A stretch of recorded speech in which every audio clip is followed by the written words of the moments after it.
Okay, in this video I'm going to cover all about leg press. Leg press is basically this. Okay, anything that involves you pressing your foot down is a leg press.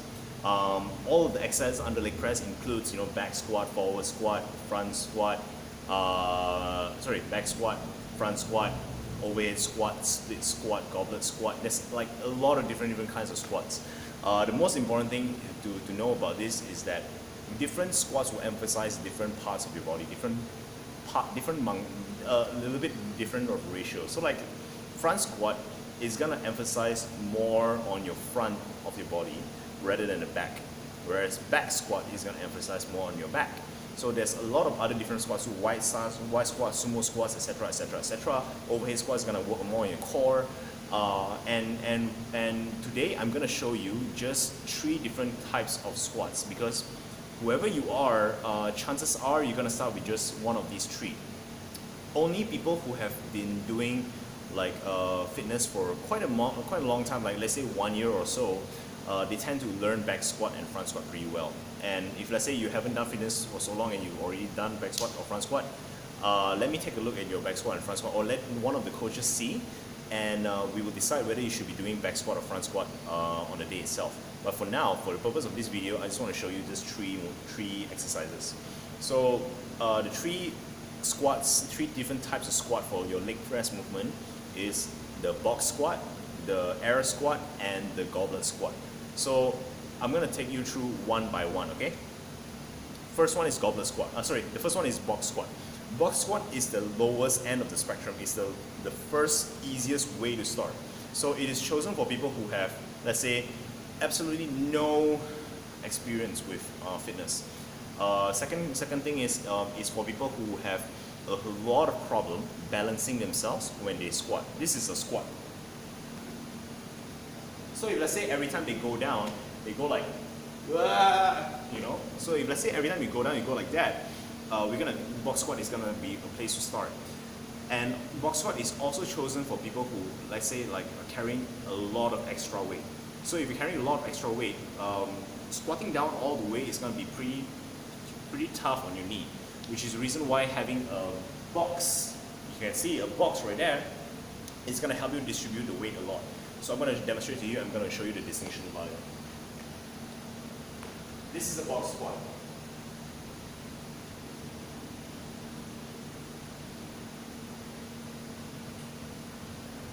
That's 1. That's 2.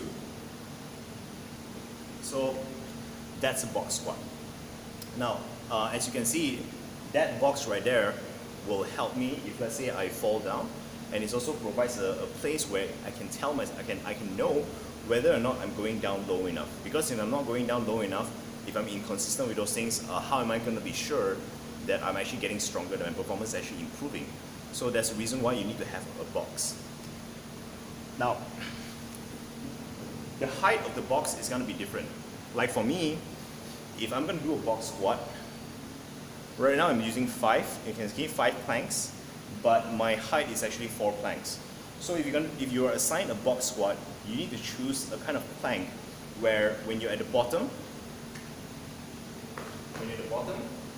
the hip crease is here, is parallel. So your thigh is parallel to the floor, preferably even lower.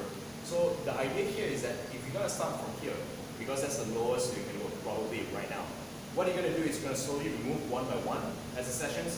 So when you start, you may do this. And then after about 3 sessions, you discover that, I can go lower, you can go down until here. And then another 3 sessions, you may discover that you can go even lower, and you're going to go all the way until here. So when you do a box squat, the progression is going lower and lower and lower until you're able to do that. Now, what are the cues? The thing about squat is this. Everyone have different, it starts with the base, okay? This is your foot. You need to put your weight on the back side, the side, and the top, but not the center. So it looks like this, right? It looks like this. So putting it in real life, I'm going to remove my shoes so you can see. Oops. Can you see that? So this is relaxed. This is engaged.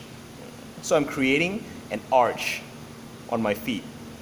And what that arch do, put this back. What that arch do is that the arch provides a stable support. Because if I don't have the arch, my knees are going to collapse. What do I mean?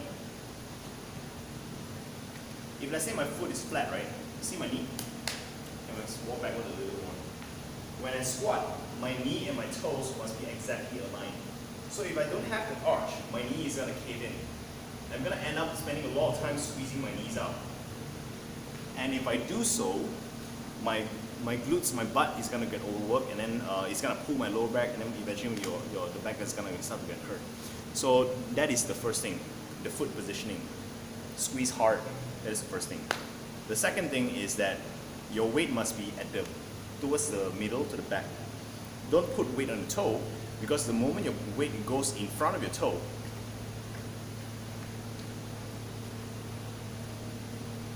like that. The moment this happens, you're putting an incredible amount of stress on your knee.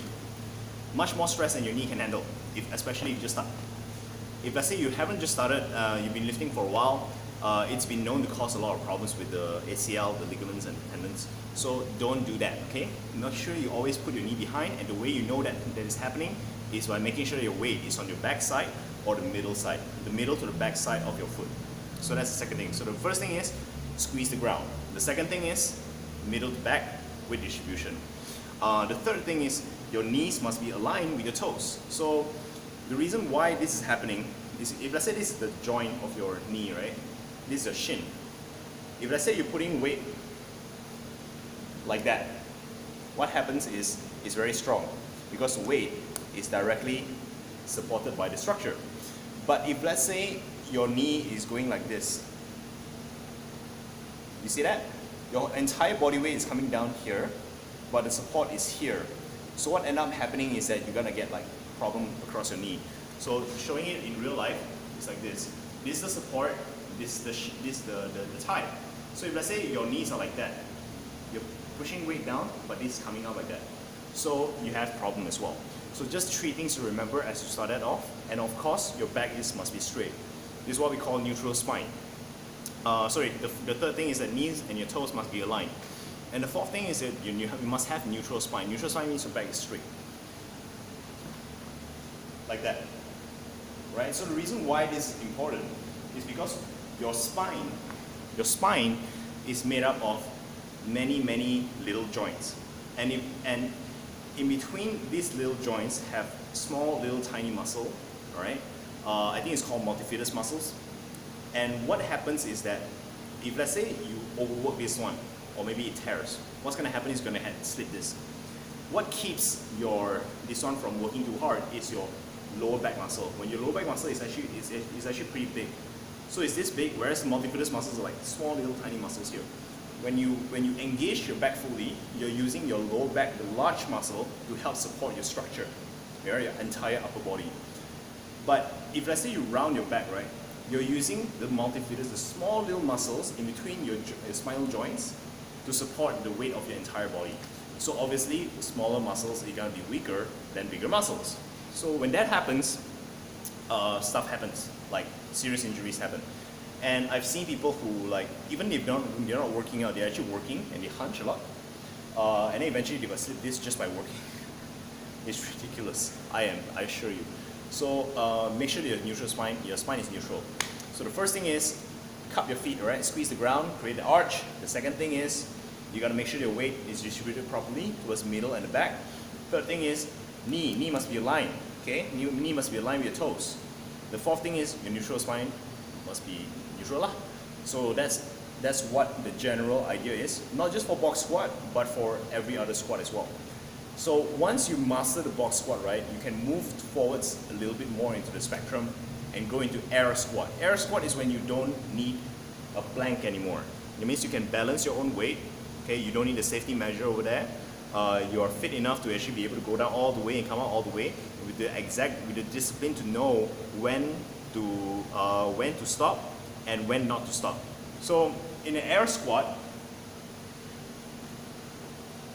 we're looking for is for your butt, okay, for your hip crease to be below parallel. That means you're going out all the way over here, see that? All the way down. Now, there is nothing below here. So doing an air squat means that you're able to hold your own body weight without an additional support. As you can see, when I do my air squat, this is actually higher now. So if I use my box, I won't be able to go down that low. Why is it important to go down that low?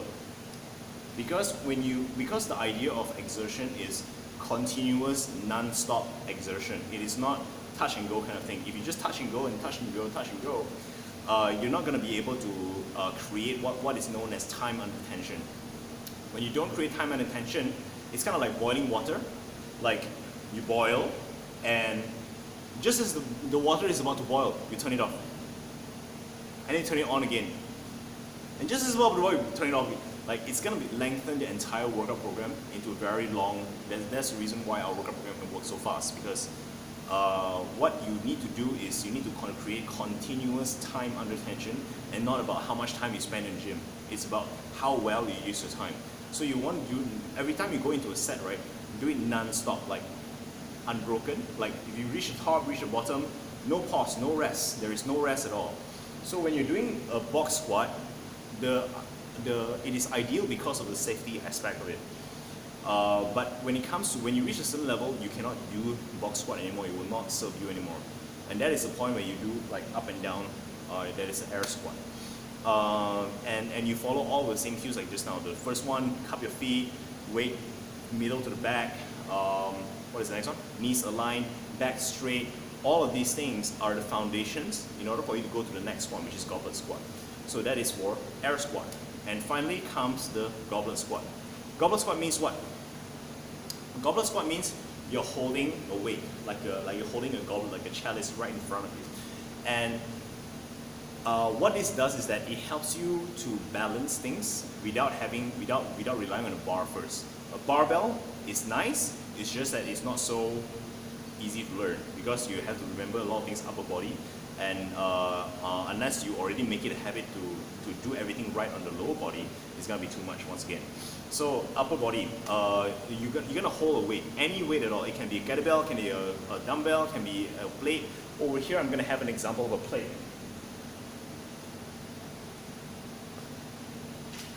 This is an example of a plate. So the way you're gonna do it is you're gonna hold it like that as you squat. I'm gonna demonstrate you one time.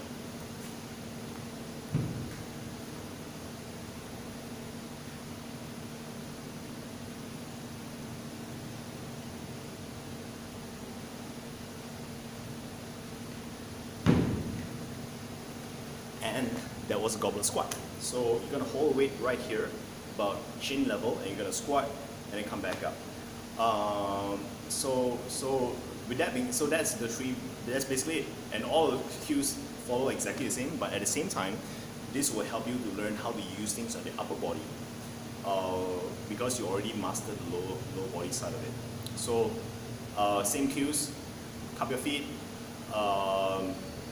weight at the back, towards the middle and the back, knees aligned, neutral spine, simple as that. One last thing I forgot to mention earlier is that when everyone's stance is different. So stance means, let's say this is your foot, right? Everyone's stance is different. Someone needs wider stance. Some people need a smaller stance. Some people need to angle their toes up more. Some people need to angle their toes in a bit more. So how do you know what stance is for you? If you're able to do all of the 4 checklists properly and comfortably, that stance is for you. And your stance actually changes from time to time. If certain muscles become tighter, the stance will change.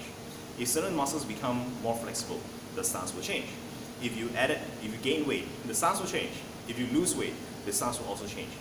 So the only way you know what is the right stance to use until you learn how to decide it for yourself is by continuous feedback, which is why you need to communicate a lot with your trainers. If you don't communicate with your trainer, a lot of this built up of confusion is going to happen, and then one day it's going to be, oh, this is overwhelming, you know. So don't wait until that happens. Always ask questions. Am I doing this right? Am I doing this right? Etc. etc. So now that you know, I encourage you to go and experiment it. Experiment with the box squat, experiment with the air squat, experiment with the goblet squat, For those of you who have already been assigned all of these things, you don't need to experiment. You can just directly go and try in the class, and your trainer will tell you whether the movement is correct or not. And with regards to the spreadsheet, what you need to do is, like everything, like it is the leg press there is all arranged in order of priority. Box squat, air squat, goblet squat. So if let's say you've been assigned goblet squat, do a tick of all of the things at the top, so that you open the goblet squat. And when you open the goblet squat, slowly go through the checklist. Bring your phone, bring your spreadsheet every time you're here in training, so that you can actually log all these things down. Information, notes. My best students all like write down notes and feedback that was given to them. Okay, your butt is too high, your back is this way, there is that way. We always give them feedback, and you always receive feedback. So if you want to see good results, make sure that you go through all of this. Don't be lazy. Make sure you go through all of this, and make sure you go through this video in its entirety. No pausing. Okay. So now, before I end the video, I'm just going to show you a very quick one. How does a back squat looks like, and how does a front squat looks like? The back squat looks like this. This is a J cup, and you put the J cup, the center of J cup must be at the top of your shoulder, and you put both sides, here and here. You're going to put the bar up, like that, and back squat goes like this. You roll this bar all the way to the end first, and you go underneath the bar. Find your stance, check and see whether your shoulder is correct, right in the center. Check whether your fingers and your hands right smack in the center. Unwrap, walk backwards, and from there, you start 1, 2, and so on and so forth. And right, make sure you go down low enough because I'm not wearing direct hands always. Once you're done, walk forward until the bar hits the, and you can put it down. Now for a front squat, the way the front squat works is this. The bar is now in front of me. Hence the reason why it's called front squat. Go back, squat, and come back up. When you're done, just like that. So if you are assigned front squat or back squat, you would know, we will tell you. So that is it. Any question, make sure you ask, okay? See you on the next video.